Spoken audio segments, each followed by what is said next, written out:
ರಾಜ್ಯ ಸರ್ಕಾರಕ್ಕೆ ಏನಾದ್ರು ಕೇಳಿದರೆ ನೀನು ಸವೇಸ ಬೇಡಪ್ಪ ಅಂತ ಓಡೋಬಿಡೋರು ಸಿದ್ದರಾಮಯ್ಯ ಗೌಡ್ರೆ. ಇದು ಪೂರ್ತಿ ನಾವೇ ಖರ್ಚು ಮಾಡಿದ್ವಿ. ಸುಮಾರು 6,000 ಕೋಟಿ ರೂಪಾಯಿಗಳು ಏನು ನೀವು ಬಸ್ಸು ಕಾರೆಲ್ಲ ಬಿಡ್ತೀರ.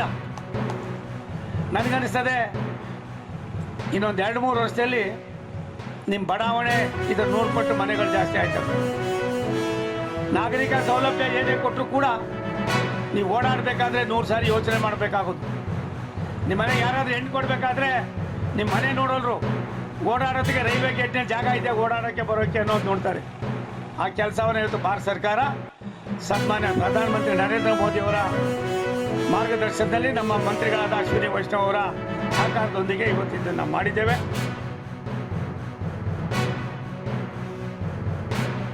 ಇಡೀ ಕರ್ನಾಟಕ ತಿರುಗಿ ನೋಡಬೇಕು ತುಮಕೂರು ಜಿಲ್ಲೆನ, ಆ ರೀತಿ ಅಭಿವೃದ್ಧಿಯನ್ನ ಮಾಡುವಂತ ಒಂದು ದಾಪುಗಾಲನ್ನ ಸೋಮಣ್ಣವ್ರು ಇಡ್ತಿದ್ದಾರೆ.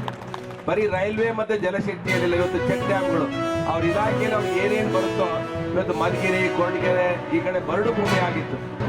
ಇವತ್ತು ಎಷ್ಟು ಚೆಕ್ ಡ್ಯಾಮ್ಗಳು ಬಂದಿವೆ ಅಂತ ಹೇಳಿದ್ರೆ, ಅವರು ಅಧಿಕಾರ ತಗೊಂಡ್ಮೇಲೆ ಸುಮಾರು ಒಂದು 500 ಕೋಟಿಯಷ್ಟು ಹೋದ ವರ್ಷ ಬಡ್ಜೆಟ್ ಅಲ್ಲಿ ಅನುದಾನವನ್ನ ಮಧುಗಿರಿ, ಕೊರಟಗೆರೆ, ತುಮಕೂರು ಗ್ರಾಮಾಂತರ, ಚಿಕ್ಕನಾಯಕನಹಳ್ಳಿ, ಗುಬ್ಬಿ ಈ ಭಾಗದಲ್ಲಿ ಕೊಟ್ಟಿದ್ದಾರೆ.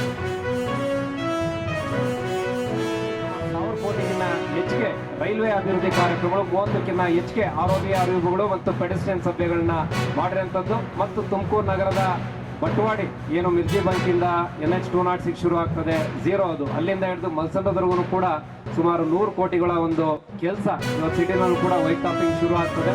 ಹಲವಾರು ಅಭಿವೃದ್ಧಿಗಳ ಕಾರ್ಯಕ್ರಮವನ್ನ ಮಾಡಿದ್ದಾರೆ. ಮತ್ತು ತುಮಕೂರು ಜಿಲ್ಲೆಗೂ ಕೂಡ ಹೆಚ್ಚಿನ ಅಭಿವೃದ್ಧಿ ಕಾರ್ಯಕ್ರಮಗಳನ್ನ ಅವರ JJM ಮಿಷನ್ ಅಲ್ಲೂ ಕೂಡ ಕೊಟ್ಟಿರುವಂಥದ್ದು.